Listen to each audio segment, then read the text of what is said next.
नमस्कार।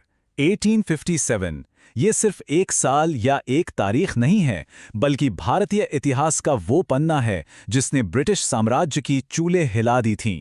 आज हम इसी महान क्रांति की कहानी को परत दर परत समझेंगे। ये न सिर्फ एग्जाम के लिए जरूरी है, बल्कि हिंदुस्तान की रूह को समझने के लिए भी जरूरी है। तो चलिए सीधे उस सबसे बड़े सवाल से शुरू करते हैं जो आज तक पूछा जाता है। क्या 1857 सिर्फ कुछ नाराज सिपाहियों का गुस्सा भर था, या ये वाकई भारत की आज़ादी की पहली बड़ी जंग थी? इस पूरी चर्चा के बाद उम्मीद है हम सब इस पर एक बेहतर नजरिया बना पाएंगे। इसे समझने के लिए हम इसे 5 हिस्सों में देखेंगे। पहले जानेंगे कि ये गुस्सा भड़का ही क्यों, फिर देखेंगे कि विद्रोह की चिंगारी कैसे फैली, कौन थे इसके बड़े हीरो, ये नाकामयाब क्यों हुआ, और आखिर में इसका हमारे इतिहास पर असर क्या पड़ा। देखिए, सबसे पहले ये समझना जरूरी है कि 1857 की क्रांति कोई एक दिन की घटना नहीं थी। ये तो उस बारूद के ढेर की तरह थी जो ईस्ट इंडिया कंपनी के 100 साल के राज में धीरे धीरे जमा हो रहा था। और इस बारूद में चिंगारियां हर तरफ से लग रही थीं। राजनीति, अर्थव्यवस्था, समाज, हर जगह। अगर राजनीतिक वजहों को देखें तो लॉर्ड डलहौजी की हड़प नीति, जिसे डॉक्ट्रिन ऑफ लैप्स कहते हैं, वो एक के बाद एक राज्यों को निगल रही थी। झांसी, सतारा, नागपुर सब पर कब्जा हो गया। 1856 में जब अवध को ब्रिटिश राज में मिलाया गया तो शासकों और आम लोगों दोनों का सब्र जवाब दे गया। और ऊपर से मुगल बादशाह की बेइज्जती।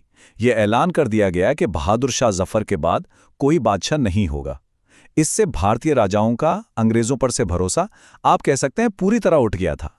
अब जरा आर्थिक और फौजी कारणों को समझिए। ये दोनों ना एक ही सिक्के के दो पहलू थे। एक तरफ जमीन पर इतना ज्यादा टैक्स था कि किसानों की कमर टूट चुकी थी। ब्रिटिश माल की वजह से हमारे कारीगर बर्बाद हो रहे थे। और दूसरी तरफ जो सिपाही फौज में थे, उनमें से ज्यादातर इन्हीं किसान परिवारों से तो आते थे। उन्हें फौज में कम तनख्वाह, कोई प्रमोशन नहीं और जबरदस्त भेदभाव झेलना पड़ रहा था। तो जो गुस्सा गांव में था, वही गुस्सा बैरकों में भी उबल रहा था। सब कुछ सुलग तो रहा ही था, लेकिन फिर आई वो एक चिंगारी जिसने इस पूरे बारूद के ढेर में आग लगा दी। वो थी नई एनफील्ड राइफल और उसके कारतूस। हुआ ये कि एक अफवाह जोरों से फैली कि इन कारतूसों पर गाय और सूअर की चर्बी लगी है और इन्हें राइफल में डालने से पहले दांत से काटना पड़ता था। अब आप सोचिए, ये तो हिंदू और मुसलमान दोनों सिपाहियों के धर्म पर सीधा हमला था। बस यही वो आखिरी वजह बनी जिसने बगावत का बिगुल बजा दिया। तो चिंगारी तो लग चुकी थी। अब देखते हैं कि ये दबी हुई नफरत एक खुली बगावत में कैसे बदली, और कैसे ये आग पूरे उत्तर भारत में जंगल की आग की तरह फैल गई। कहानी शुरू होती है 29 मार्च 1857 को बैरकपुर छावनी से। मंगल पांडे ने विरोध किया और इस क्रांति के पहले शहीद बने। 8 अप्रैल को उन्हें फांसी दे दी गई। अंग्रेजों को लगा कि मामला दब गया, लेकिन नहीं। ठीक एक महीने बाद 9 मई को मेरठ में 85 सिपाहियों ने उन कारतूसों को छूने से भी मना कर दिया। उन्हें कैद कर लिया गया और बस अगले ही दिन 10 मई 1857 को मेरठ में विद्रोह का ज्वालामुखी फट पड़ा।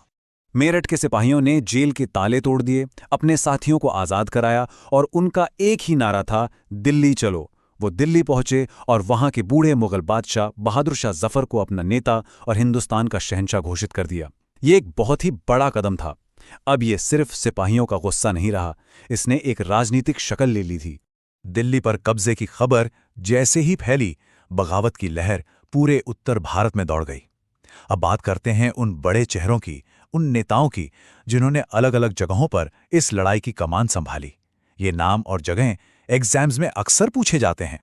तो दिल्ली में नाम के लिए नेता थे बहादुर शाह जफर, लेकिन असली ताकत थी जनरल बख्त खान के हाथों में। कानपुर में मोर्चा संभाला नाना साहिब और तात्या टोपे ने। लखनऊ में बेगम हजरत महल ने कमान संभाली।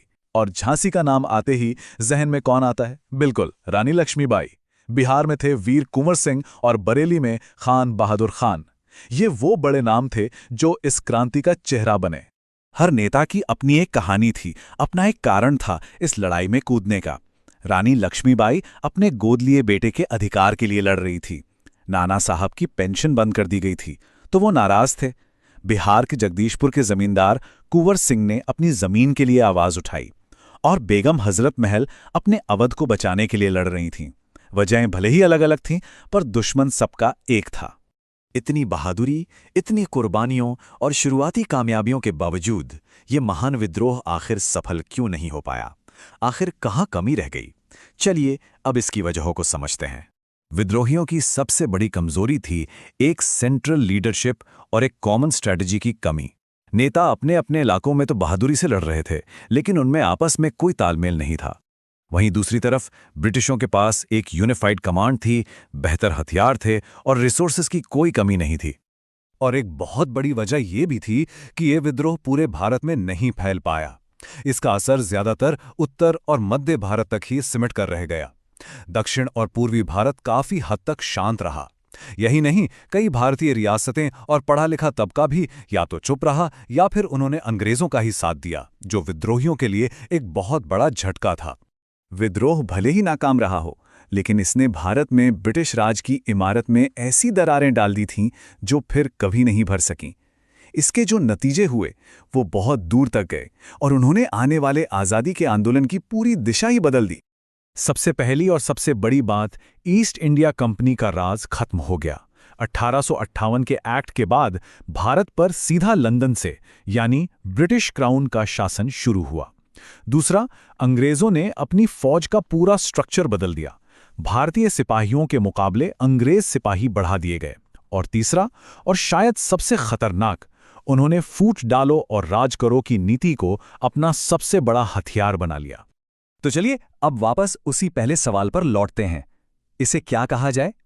ब्रिटिश इतिहासकारों ने इसे हमेशा सिपाही विद्रोह कहकर छोटा करने की कोशिश की कि भाई ये तो बस कुछ सिपाहियों की बगावत थी, जनता साथ नहीं थी। लेकिन वी.डी. सावरकर जैसे हमारे राष्ट्रवादियों ने इसे स्वतंत्रता का प्रथम संग्राम कहा। उनका मानना था कि यह गुलामी के खिलाफ पहली बड़ी संगठित आवाज थी। विद्रोही खुद क्या सोचते थे, इसकी एक झलक इस बात से मिलती है। 11 मई 1857 को जब सिपाही बहादुर शाह जफर के पास पहुंचे तो इन्होंने कहा, हम अपने धर्म और अपनी आस्था की रक्षा के लिए एकजुट हुए हैं। इससे साफ पता चलता है कि धर्म की रक्षा उनके लिए एक बहुत बड़ा मुद्दा था। तो भले ही 1857 का संग्राम अपने मकसद में कामयाब नहीं हुआ, लेकिन इसने एक बहुत बड़ा काम किया। इसने पूरे देश की सोई हुई चेतना को झकझोर कर जगा दिया। इसने भविष्य के स्वतंत्रता आंदोलनों के लिए एक मजबूत नींव रखी। 1857 के नायकों की कुर्बानियां आने वाली पीढ़ियों के लिए एक मशाल बन गईं। तो आखिर में आपको एक सवाल के साथ छोड़ते हैं। सोचिएगा जरूर कि 1857 की ये महान क्रांति अपनी हार के बावजूद अगर ना हुई होती तो भारत का भविष्य कैसा होता।